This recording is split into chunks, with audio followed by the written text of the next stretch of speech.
자, 이번 시간은 한 20분 할 건데요. 어떤 얘기를 할 거냐면 유효라는 개념과 무효라는 개념을 설명할까 합니다. 유효의 의미는 아시겠지만 법 조항에 효력이 있다. 무효의 개념은 효력이 없다라고 표현합니다. 자, 민법의 결론은 뭐라고요? 권리의 변동이다. 권리의 변동을 다른 말로 뭐라고도 표현한다고요? 효력 발생. 그렇죠? 그래서 법률에 효과가 발생합니다. 그러면 효과가 발생한다는 얘기는 유효라는 것일 수 있지만 경우에 따라서는 무효도 효과예요. 아셨죠? 그러니까 꼭 효력이 있습니다만 효력이 아니라고요. 효력이 없습니다도 효과라고요. 이해하셨나요? 그래서 유효의 의미가 효력이 있다의 뜻이고 무효의 의미가 효력이 있다의 뜻인데 이 의미가 약간 좀 애매해요. 지금 자 보셔봐. 두 사람 사이에 이렇게 매매 계약을 체결합니다. 자, 그러면 이 계약이 유효입니다. 라고 하면 유효라는 말의 의미가 뭘까요? 유효의 의미가 뭘까? 효과가 있다. 어? 그러니까 유효의 의미가 뭐냐고. 효력이 있다. 말장난 하는 것 같은데. 좀 더 구체적으로 갑과 을 사이의 계약에 효력이 있다. 유효라는 말의 의미가 뭐냐 그 얘기야. 유효의 의미가. 자, 가볼게요. 통상적 계약을 체결하면 자, 이렇게 한번 가볼게요. 날짜를 따져보죠. 4월 1일 날 예를 들어서 1억짜리 매매 계약을 체결할 거예요. 그리고 통상적으로 계약금조로 10%니까 1,000만 원 지급할 거예요. 그렇겠죠?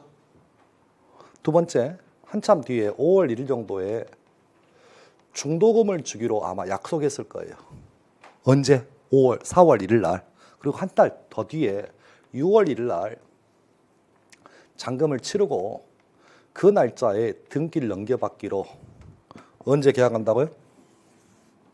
4월 1일 날 계약했다. 이 계약이 뭐다? 유효란다. 그러면 이 유효의 의미가 뭐냐라는 거야. 그러면 시간이 가서 날짜가 며칠 왔다고요? 5월 1일. 그러면 이 계약이 유효라면 매도인은 매수인에게 날짜 5월 1일 왔네. 중도금 주세요. 중도금에 대해서 중도금 주실래요? 라고 중도금을 주세요. 라고 이행을 청구할 수 있다. 이 말의 의미가 유효의 뜻입니다. 또 시간이 가서 6월 1일 됐어요. 그러면 똑같은 얘기로 날짜 왔으니까 잔금 달라. 잔금에 대해서 주세요. 라고 이행을 청구할 수 있다의 의미입니다. 역으로 매수인도 매도인에게 잔금 줬으니까 뭐 넘겨달라.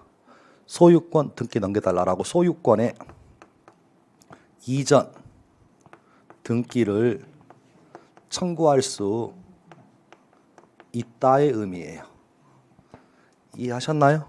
그런데 이제 반대로 갑니다. 계약은 했는데요. 그 계약이 무효래요. 그럼 무효의 의미는 뭐냐?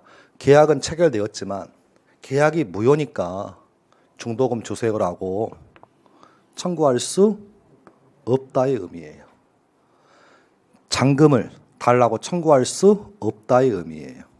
계약이 무효면 소유권 등기를 청구할 수 없다의 의미예요. 이해하셨나요? 즉 계약이 유효라면 권리가 발생합니다. 그래서 매도인은 매수인에게 중도금 달라 할 수 있는 뭐가 있고 권리가 있고, 잔금 날짜에 매도인은 매수인에게 잔금 달라갈 수 있는 권리가 있고, 매수인도 매도인에게 소유권 넘겨달라는 권리가 생겼다고요. 지금 이게 요요의 의미입니다. 두 번째, 계약대로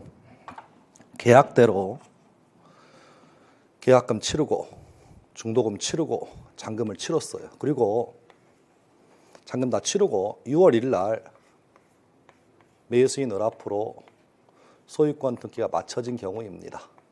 자, 오늘 날짜 6월 10일이에요. 그러면 계약대로 다 진행해서 매매대금 다 치르고 등기 넘어왔어요. 아셨죠? 근데 지금 와서 보니까 이 계약이 요요랍니다. 요요 의미가 뭘까요? 매도인은 매매대금을 취득한다 이겁니다. 매수인은 내 앞으로 뭐 돼 있어요? 그래서 소유권을 취득한다의 의미입니다. 이해하셨나요? 이게 요요다. 그런데 계약할 당시에는 당사자가 자신들이 체결한 계약이 잘못된 사실을 몰랐어요. 그래서 계약금 치르고 중도금 치르고 잔금 치르고 등기 넘어갔습니다. 그런데 오늘 와서 보니까 이 계약이 법을 위반한 계약이 밝혀진 거예요. 그래서 계약이 뭐랍니까? 무효인 게 밝혀졌다고요. 지금 이해하셨나요? 계약이 무효인 게 오늘 밝혀진 거야. 물론 정상적인 사람이라면 무효인 것을 의혹하지는 않아요. 그런데 그 당시에는 모르고 지나갔던 것이 법을 다 할 수는 여러분이 없잖아. 세상에 대한민국인데 법을 다 할 수는 없어. 근데 문제는 그렇게 의도하지 않았지만 결과론적으로 그 계약이 법을 위반해버리면 계약이 무효됩니다. 그러니까 무효의 의미가 뭐냐? 설령 매도인 앞으로 통장에 돈 들어왔죠. 통장에 돈 들어왔잖아. 통장에 돈 있잖아. 지금 1억 원이 들어왔어도 매매대금을 취득 못한다는 결론이 돼버려요. 지금 또 서류상 내 앞으로 뭐는 되어 있지만 등기는 되어 있지만 소유권을 취득하지 못합니다의 의미가 무효의 개념이에요. 제 말 뜻 이해하셨나요? 그러니까 쉽게 표현하면 여러분 앞으로 등기가 되어 있어도 여러분이 적법한 소유자가 아닐 수 있다고요. 제 말 뜻 이해하셨어요 지금? 그러니까 등기부를 절대적으로 신뢰할 수는 없다 그 얘기입니다. 등기는 누가 해요? 사람이 하잖아. 등기관이 잘못할 수 있다고요 지금. 그러니까 이게 처음 법을 접하신 분들이 특징이 뭐냐면 법원, 판사는 모든 판결을 다 공명 정대하게 내릴까요? 아니면 사람이다 보니까 실수할 수 있을까? 아니면 말도 안 되는 판례를 낼 수도 있을까? 실수할 수 있어. 근데 우리는 판사의 말이라면 100% 신뢰하세요. 100% 신뢰합니다. 제 말은 안 믿는데 판사 말이란 믿어. 근데 사기꾼은 누가 더 많다고요? 판사가 더 많어. 믿는 놈만 사기다. 사기는 믿는 놈만 사기를 당하는 것이지 저 같은 아무 관계없는 사기 당할 일이 없어. 의심을 눈초리 하니까. 제가 판사가 안 됐다 이런 말 하는 게 아니에요. 변호사, 판사 다 사기꾼들이야. 그 새끼들. 하는 일이 뭐 있다고. 돈만 받아먹고 뭐 하는 일이 뭐 있어. 우리가 사건 맡기면 다 사료 가져오래. 그러면 우리가 TV에서 보는 변호사 양복 입고 와서 자기가 직접 뛰어가지고 증거 수집하는 변호사 없어. 내가 다발로 뛰어야 돼. 어쨌든 간에 무효의 개념이 그런 얘기예요. 그러니까 하고 싶은 얘기는 뭐냐면 결과가 잘못될 수 있다고요. 매매대금 들어왔고 등기는 다 됐는데 그러면 결과가 잘못되면 그건 무효라고요 지금. 그러면 이미 들어왔으면 그러면 지금 제가 선을 그어놨잖아요. 이렇게 선을 그었을 때 우리가 앞으로 항상 따질 것이 요 부분은 우리가 주기 전이잖아요. 주기 전이니까 이행 전의 모습이라 불러요. 안 줬잖아 중도금. 잔금 안 줬잖아. 등기 안 줬으니까 이행 전의 모습이라면 계약이 뭐라면 효력이 있다는 얘기는 해주세요라고 청구할 수 있다는 얘기예요. 근데 계약이 효력이 없다는 얘기는 청구하지 못한다는 얘기예요 지금. 그런데 이미 줄 거 주고 받을 거 받았어. 이럴 수 있잖아. 그럼 이것은 이행 후의 모습이에요. 이행 이후의 모습이라고. 항상 우리는 따져봐야 돼. 이행 전의 모습인지 이행한 이후의 모습인지. 그러면 설령 이행이 끝났어도 무조건 유효로 보는 게 문제가 있어. 잘못됐으니까 그럼 바로 잡아야 되잖아. 그럼 설령 상대방 을 앞으로 뭐가 넘어갔어도 등기가 넘어가서도 이런 소유권 취득 못합니다. 을집 아니에요. 제 말 이해하셨나요 지금? 그러면 또 내지는 갑도 현재 통장에 1억 들어와 있잖아. 근데 계약이 유효하면 그 돈은 내 돈이 되지만 계약이 무효가 돼버리면 내 돈 아니라고요. 그러면 받은 거 뭐 해야 돼? 돌려줘야 돼. 그걸 우리는 앞으로 이렇게 부를 거예요. 계약이 무효가 돼버리면 내가 받았던 뭐 이득 돌려준다. 이런 이득을 부당한 이득 돌려준다 해서 이것을 부당이득 반환이라 부릅니다. 그러니까 쉽게 표현하면 보셔요. 매매대금 통장에 들어와 있잖아. 들어와 있잖아요. 그럼 돌려주는 거라고. 그걸 뭐라 한다고요? 부당이득 반환 의무. 또 매수인은 자기가 좀 매매대금 돌려받아야 되잖아. 이걸 뭐라 한다고요? 부당이득 반환 청구라 불러. 이해하셨나요? 다시 현재 을 앞으로 등기 돼 있잖아. 등기 넘겨줘야죠. 이걸 뭐라 한다고요? 부당이득 반환 의무. 가분 등기 찾아와야죠. 이걸 뭐라 한다고요? 부당이득 반환 청구라 부른다고. 즉 보셔봐. 이득 중에서 정당한 이득 돌려주는 거야? 부당한 이득 돌려주는 거야? 그래서 부당이득이라고요. 이해하셨나요? 혹시 돈이 있어요? 줘봐요. 지갑에 돈. 동전 말고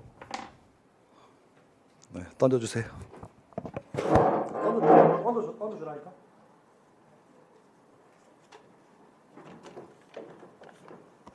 자, 법적으로 얘기합니다. 이 돈은 제 돈입니다. 이 돈은 뭐라고요? 제 돈이라고. 돈은 점유자가 소유자입니다. 뭐라고요? 돈은 점유자가 소유자입니다. 연필 빌려주세요.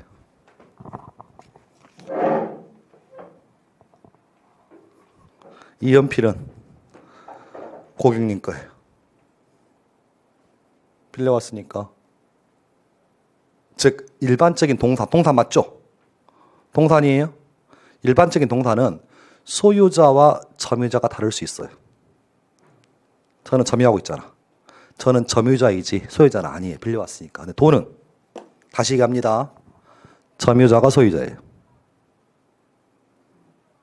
점유자가 소유자라고. 무조건 돈은 점유자가 소유자입니다. 돈은 점유와 소유가 무조건 일치합니다. 법적으로. 이해했어요 지금? 방금 지나가시다가 돈을 떨어뜨렸잖아요. 이렇게. 누구 돈이라고? 제 돈이라고. 억울해 안 억울해? 억울하잖아요. 눈 뜨고 당했잖아. 그럼 돈 돌려받아야죠. 이때 나오는 얘기를 잘 보셔야. 이게 민법은 아 다르고 어 달라요. 그러니까 민법은 대의 명분의 과목이에요. 그러니까 근거가 논리 정해놔야 돼요. 내 돈 돌려달라고 하면 안 돼. 왜? 이 돈은 누구 돈이라고? 제 돈이니까 고객님 돈 아니라고. 그러니까 내 돈 돌려달라고 하면 법원에서 기각 갑니다. 이유 없음.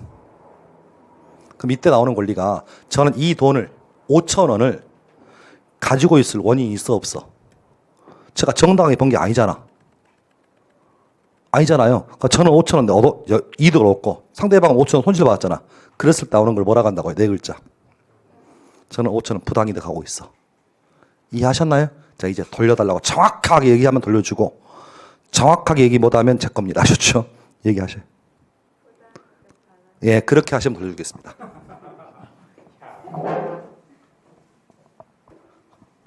내 돈 돌려달라고 해서 안 돌려줄 거야.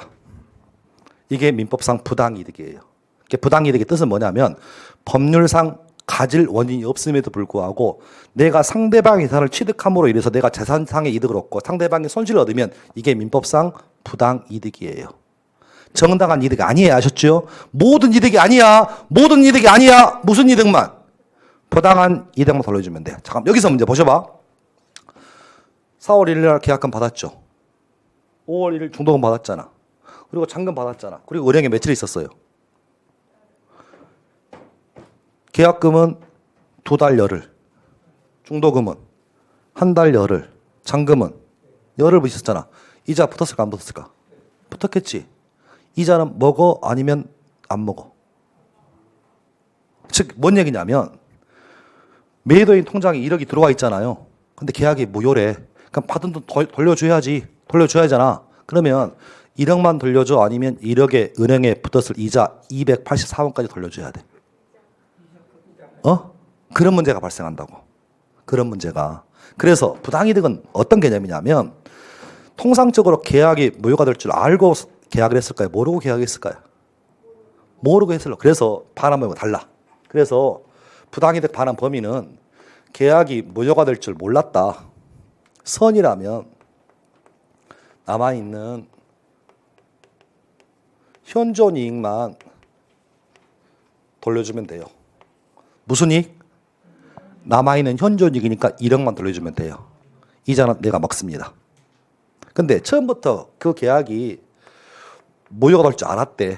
알았으면 우리 법상 원금, 이익에, 이자에 손해까지 배상해야 합니다.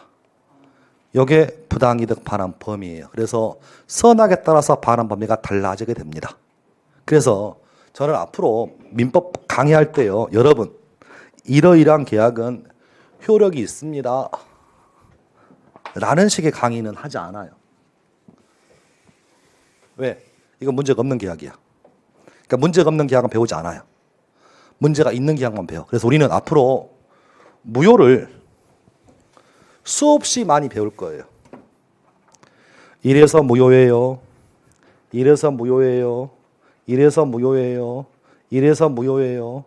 이래서 무효예요. 이래서 무효예요. 이래서 무효예요. 이래서 무효예요. 이런 무효를 24,728개를 배울 거예요. 몇 개 배운다고요? 아니, 그만큼 많이. 아셨죠? 그러면 앞으로 항상 뭐가 나오면, 요 단어가 나오면 여러분은 따져야 돼. 이행 전의 모습인지 이행 후의 모습인지를 따져보시라고요. 이해하셨나요? 예를 들어서 시험 문제가 이렇게 나온다고요. 자, 보셔봐. 혹시 토지거래허가 구역 내 토지거래허가 구역 들어보셨어요? 그럼 이 말의 의미는 뭐냐면 요즘은 그 투기를 막는다고 강남도 강남 그 노년 그 강남 그 상구도 토지거래허가 구역이에요. 예를 들어서. 근데 투기를 막는다고 해서 토지거래허가 구역을 지정합니다. 그러면 예를 들어서 이 땅이 토지 거래할 때요, 허가받는 토지거래허가 구역 내의 토지입니다. 이 땅을, 이 X 토지를, 이 토지가 허가를 받아내는 구역 내에 있는 땅이야. 그 땅을 오늘 매도인과 매수인이 뭘 체결했다고요? 매매 계약을 체결했는데 이 계약에 대해서 관할관청, 구청에 허가가 아직 없어요. 허가 전이야. 그럼 저 계약은 법적으로 무효입니다. 허가가 없으니까. 이해하셨나요 지금? 이렇게 줘. 토지 거래 허가 구역 내에서 허가 받기 전에 매매 계약이다. 이렇게 주고, 그러면 매도인은 매수인한테 가서 중도금을 주세요. 중도금에 대해서 주세요라고 이행을 청구할 수 있느냐? 이렇게 물어본다고요. 없다라고 하시라고. 왜? 계약이 뭐니까? 무효니까 이행 전의 모습이잖아요. 제 말 뜻 이해했어요 지금? 그러니까 항상 시험 문제가 나올 때는 사례형으로 나온다 가정을 하면 앞으로 무효가 나오면 여러분은 따져보시라고. 이행 전인지 이행 후인지. 예외가 있긴 합니다만은 저 원칙은 앞으로 1년 동안 지키셔야 돼. 그래서 앞으로 무효의 개념이 나오면, 자, 이거 지울게요 제가.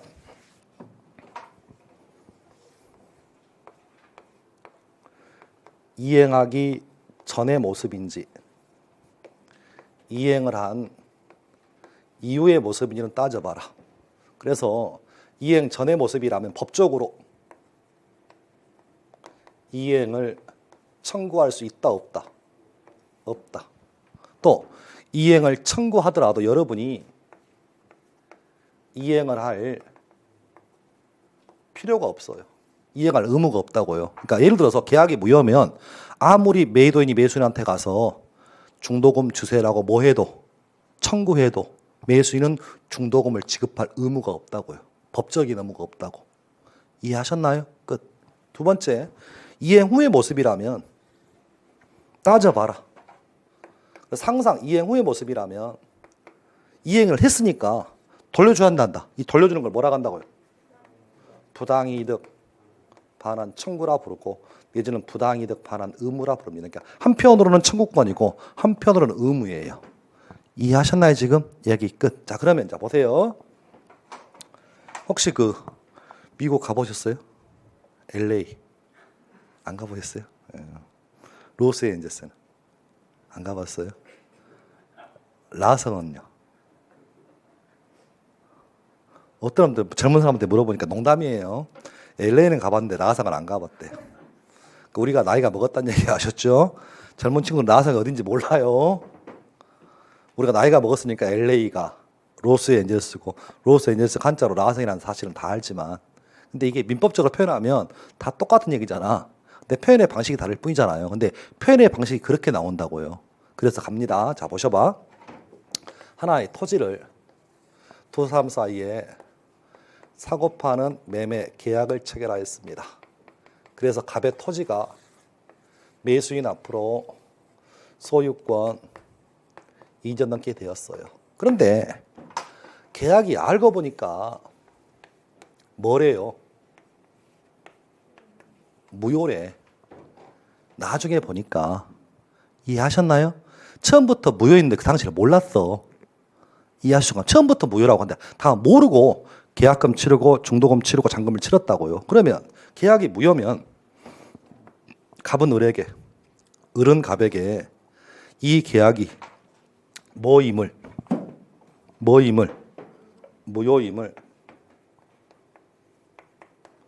주장할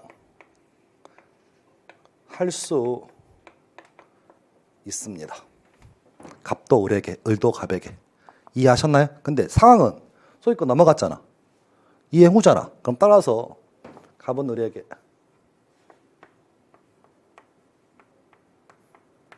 부당한 이득에 대해서 반환을 청구할 수 있다의 의미예요. 그럼 역으로 얘도 얘한테 매매대금 준 게 있을 거잖아. 그러면 얘도 얘한테 부당이득 반환 청구할 수 있다고요. 이해하셨나요? 또 내지는 갑은 을에게 얘 명의 등기 말소해야 찾아오는 거잖아. 그래서 갑은 을에게 소유권의 말소 등기를 청구할 수 있다의 의미예요. 또 매수인도 매도인한테 내가 나한테 준 매매대금 돌려달라. 매매대금의 반환을 청구할 수 있다의 의미예요. 그래서 제 식대로 표현합니다. 무효 주장할 수 있다 얘기를 LA로 표현하고 요 얘기를 로스앤젤레스 표현하고 요 얘기를 나성으로 표현해 볼 거예요. 뭘 물어봐도 같은 얘기를 물어보고 있어. 근데 시중에 이런 얘기 합니다. 갑과 을이 체결한 계약이 무효래. 그래서 매도인이 매수인한테 가서 부당이득을 청구했어. 그때 매수인이 뭐라고 한다고요? 화를 내.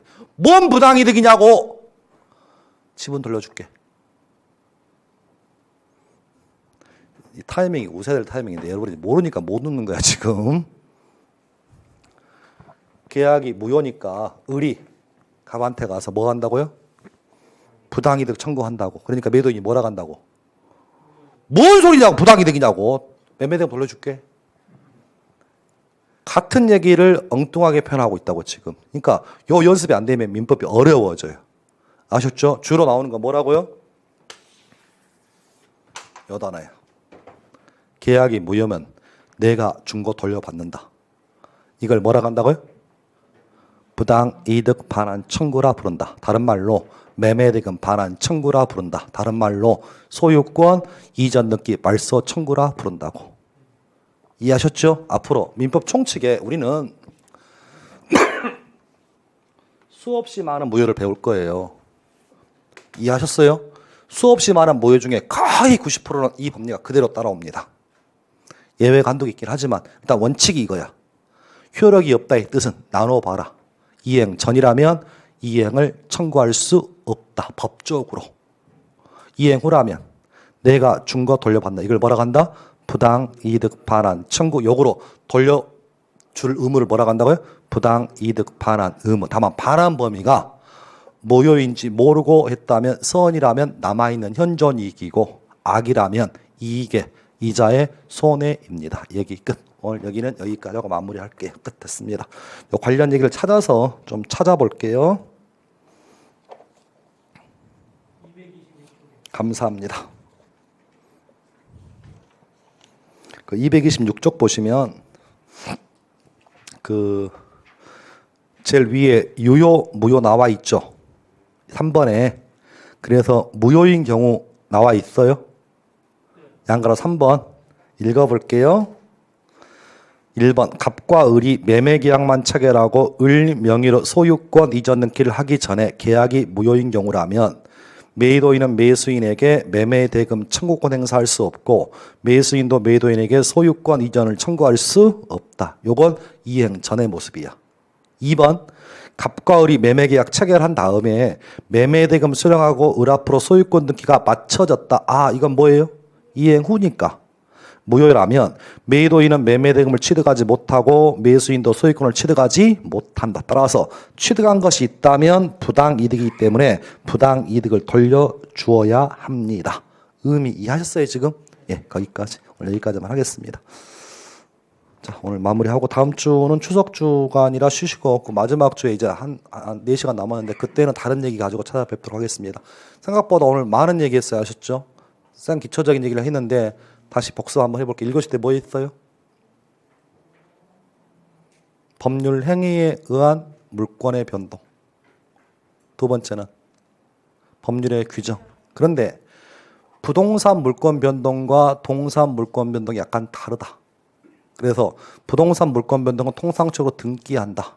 동산 물권 변동은 인도해라. 인도의 방법 4가지. 현실의 인도, 간이 인도, 점유 개정, 목적을 반환 청구권의 양도 등이 있다. 라고 배웠죠? 또 내지는 구체적으로 법률행위라고 하는 것 자체가 구분을 해보면 단독행위, 계약, 합동행위 등으로 구분할 수 있다. 각설하고 상대방 없는 단독행위는 애워라. 유증, 재단법인 설립행위, 소유권의 포기, 점유권의 포기, 상속의 포기는 상대방 없는 단독행위다. 그렇죠? 끝. 마지막 오늘 이 시간에 했던 요요, 무효의 의미죠. 무효는 좀 기억을 좀 해두시라. 앞으로 1년 동안 여러분을 머리 아프게 할 것이다. 이행 전과 이행 후는 구분은 해두셨으면 한다. 얘기 끝. 여기까지 하겠습니다. 고생하셨고 명절 잘 세시고 명절 다음 주에 뵙겠습니다. 수고하셨습니다. 감사합니다.